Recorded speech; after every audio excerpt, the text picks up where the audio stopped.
Hi, welcome to Foundry University. Today we're working on curls and how to style and put product in curls. I've already detangled her, I've already shampooed and conditioned. A little tip when you're shampooing and conditioning curly hair, I do like to use a clarifying shampoo as my first shampoo to remove any buildup that they might have from either a few days of not shampooing or product buildup. And then I go in with a hydrating shampoo and conditioner to set up the hair for not only hair cutting but also styling. And then I've already detangled her. I used a lightweight water-based detangler that has a little bit of protein to start hydrating the hair. Once I've done that, I like to separate the hair in sections to start applying my product.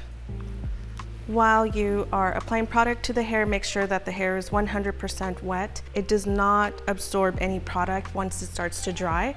So make sure that either you have just brought it back from shampoo bowl or keep a water bottle nearby to rehydrate and add some of that moisture back.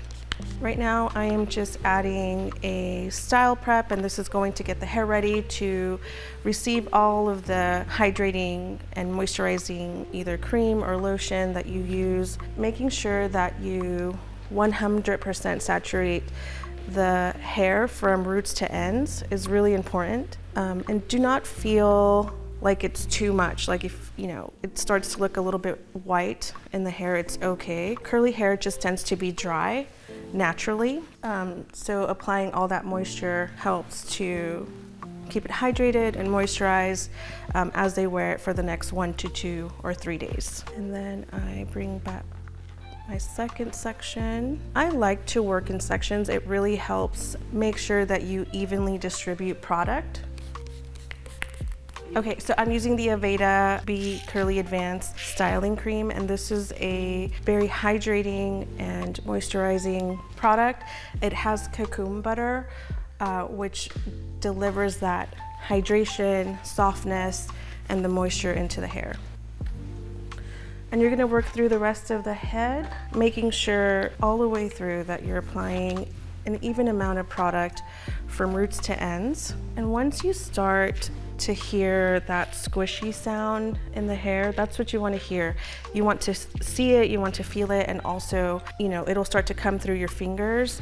That's when you know you have enough or adequate product in the hair. Once you get to the top of the hair, remember to continue to hydrate and moisturize all of the hair from roots to ends. It may feel a little heavy, especially at the root, but you're diffusing and also a little bit of gel will still give you that lift at the top. Okay, once you've applied all of the product and you can hear it and you can feel it, it's coming through your fingers, I like to then apply a little bit of a gel.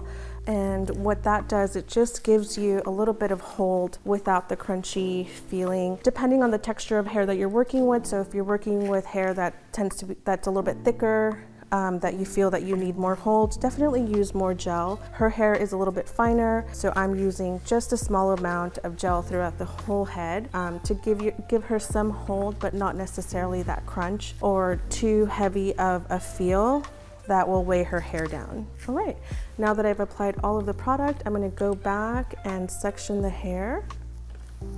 I have found this amazing brush that helps with curly hair. It has a boar-bristle that helps distribute the product that's already in the hair. The very top part has a detangling brush, and then the grooves on the side are gonna help clump, define, and separate the hair. And already you can see a more defined, beautiful curl compared just to its natural form. And I'm going to use this brush all the way throughout the entire head. Scrunch as you go if needed.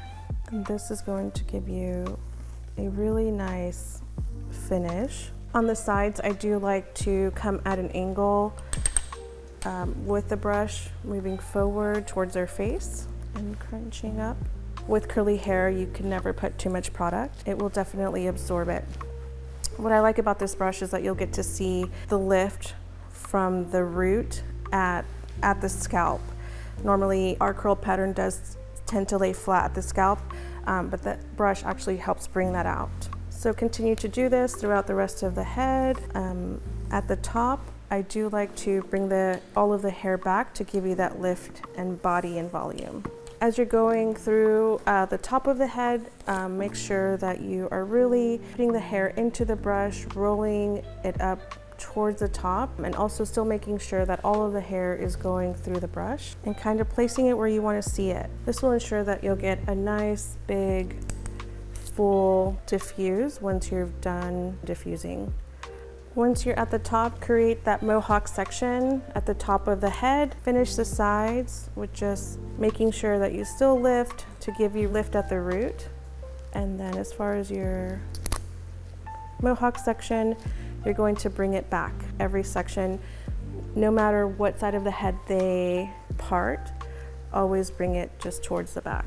All right, and now you got to the very last subsection, making sure that it's completely hydrated.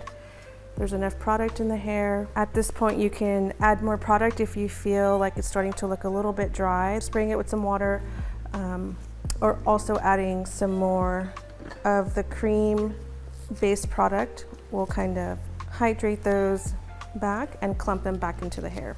I'm gonna start diffusing. When I diffuse, I normally will have my guest lean back on the chair and bring their neck down all the way to the back of the chair so that their hair is hanging completely over the chair. And I'm going to grab our diffuser. I like to use medium heat and high setting if you're using a Dyson.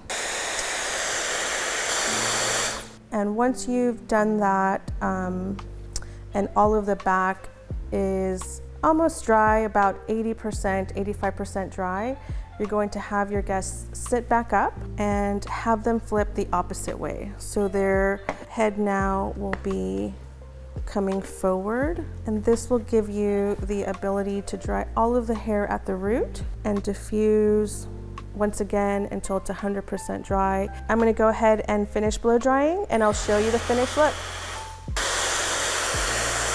Okay, so this is the finished look. This is what we're looking for. We're wanting to have the hair feel moisturized, hydrated, not overly crunchy, so making sure that you don't overuse too much gel. Also, another good thing to do is to make sure that you dry the hair 100%. Assures that the hair or curl pattern is not going to grow as it dries when they leave the salon. So doing that for them gives them the finished look and how they're going to look the rest of the day, not change as the temperature changes outside or how their hair dries as it goes. So taking that extra time with your guest and making sure that the hair is 100% dry is a really big deal. We don't send anybody else out of the salon with 80% dry hair, so make sure that you're giving your guest 100% when you are styling curly hair. You can manipulate the hair once it's dry. You are able to either separate it some, you can shake it if you'd like.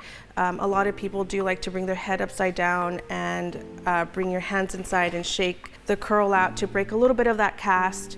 Or they're, depending on your guest's, likes or needs, you can also leave it as is so it does not grow as you're finishing the hair. All right, that was it for the curls. If you have any questions, leave them in the comments and we will answer them. And we'll see you next time on the Foundry University.